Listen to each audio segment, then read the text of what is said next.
हे आपल्यामुळे झालं. आपला जो प्रश्न आहे की माझ्या अटकेआधी मी अमित शहाना फोन केला, देशाच्या गृहमंत्र्यांना. कारण सरकारची किंवा सत्ताधाऱ्यांची अशी भूमिका असते, मुख्य माणसाला जर त्रास द्यायचा असेल तर आधी त्याच्या आसपासचे त्याचे जवळचे त्यांच्यावर जोरदार पद्धतीनं धाडी घाला. म्हणजे चाळीत पण धाडी घालतात, जाऊन चाळीत साध्या. हे त्यांनी माझ्या बाबतीत सुरू केल्यावर माझे काही नातेवाईक, मित्र, ज्यांचा काही संबंध नाही, ते फक्त माझ्याशी त्यांचे संबंध आहेत, मित्रपरिवार आहे, त्याच्यामुळे मला वाईट वाटलं. आधी मला वाईट वाटलं की माझ्यामुळे इतरांनी त्रास का सहन करावा. मी राजकारणात आहे, मी सहन करेन. पण सकाळपासून धाडी सुरू झाल्या, रात्रीपर्यंत सुरू होत्या. काही लोकांना बोलून घेऊन गेले ईडीच्या कार्यालयात, धमक्या दिल्या, हे स्टेटमेंट द्या, ते स्टेटमेंट द्या, ते स्टेटमेंट द्या, नाहीतर तुम्हाला अटक करू. सामान्य माणूस असतो ज्याला या सगळ्याची त्यांची मानसिक तयारी नसते. अचानक त्याला ईडीचे अधिकारी उचलून घेऊन जातात. जसा यमदूत येतो, सैतान येतो आणि खेचत नेतो ना सिनेमात, त्या पद्धतीने ते नेतात. जणू काय आम्ही डॉन आहोत, बरं का, आम्ही डॉनच आहोत त्या देश, असे त्या काळात ते वागायचे. मग माझ्या दिल्लीत बसलो होतो मी, तेव्हा मला कळलं की असा रेड्स चालल्यात, आमच्या लोकांना त्रास दिला जातो. म्हणजे आमच्या कॉलनीमध्ये लोक राहतात, जिथं राहतात तिथे एक बाजूला गाडी उभी आहे, जागा आहे, त्याने थांबवली. त्या गाडी ज्याची आहे त्याच्यावर रेड पडल्या. इथे गाडी थांबवलीत म्हणजे ही गाडी यांची आहे, फक्त तुमच्या नावावर आहे.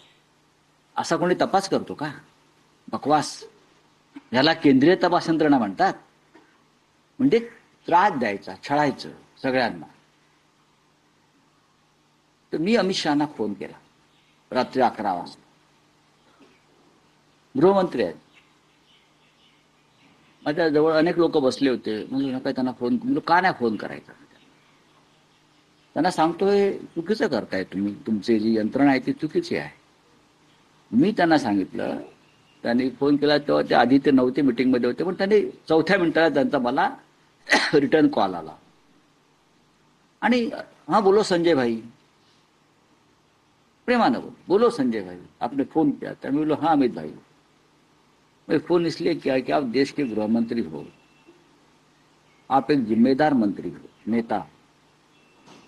ये जो चल रहा है मेरे बारे में, उस बारे में मुझे आपसे कुछ कहना नहीं है. ये राजनीति है. आप मुझे जो तकलीफ दे रहे हो वो आपकी राजनीति, लेकिन आप मुझे तकलीफ दीजिए,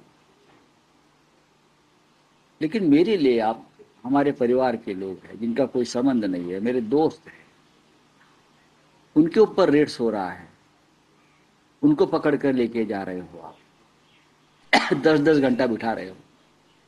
ये कौन से कानून में लिखा है? ये क्या है? मैं ये मानने को तैयार नहीं कि ये आपके मंजूरी के सिवाय हो रहा है. तो आप सबसे पहले रुकवाइए. और मैं दिल्ली में बैठा हूं, सफदरजंग लेन 15 है मेरा एड्रेस है, आपको मालूम है, आपके सामने ही हूं मैं. आपकी जो टीम है ईडी की, उसको मेरे पास भेज दीजिए. अगर मुझे अरेस्ट करना है तो आप मुझे अरेस्ट कर लीजिए, मुझे गिरफ्तार कर लीजिए, मुझे कोई, लेकिन ये नौटंकी बंद कर दीजिए. आणि मी फोन ठेवून दिला. तो ते बोला नाही, मला माहित नाही. बोले गृहमंत्री को मालूम नहीं, ऐसा होता है क्या? गृहमंत्री को एक सांसद के घर पर रेड चल रही है, ये अगर गृहमंत्री को पता नहीं तो ये गलत है. अब गलत बोल रहे हो. या फोन नंतर तुम्हाला महाराष्ट्र मुंबईतील भाजप नेते आशिष शेलार यांचा फोन आला. नक्कीच आला. आशिष शेलार, त्या फोन मध्ये काय बोलणं झालं? नाही, मला वाटतं मग अमित भाईने शेलारना फोन केला, कारण मुंबईचे नेते आहेत, अध्यक्ष होते मुंबईचे, मीही मुंबईचा आहे, की बाबा ऐसा मला असा असा संजय राऊतांचा फोन होता, त्यांच्याशी आपण जरा बोलून घ्या. मग शेलारांचा फोन आला की तुम्ही अमित भाईंशी तुमचं बोलणं झालं. मी हो झालं ना, गृहमंत्री आहेत ते. असा असा इश्यू आहे. नाही, मला अमितभाई म्हटले जरा संजय राऊतांशी बोलून घ्या तुम्ही, ते चिडलेले आहे. बोलो हे असं असं याच्या संदर्भात माझं बोलणं झालेलं आहे आणि मी या मताचा आहे की मला त्रास द्या, मी समर्थ आहे, मला फासावर लटकावा, मला फासावर लटका बोलत आहे, मला फासावर लटका. पण तुम्ही कारण नसताना इतरांना त्रास देऊन तुमचा कंडू शमवू नका, मी तुमच्याशी लढायला समर्थ आहे. त्यात तुम्ही असंही म्हटलं आहे की तुमच्या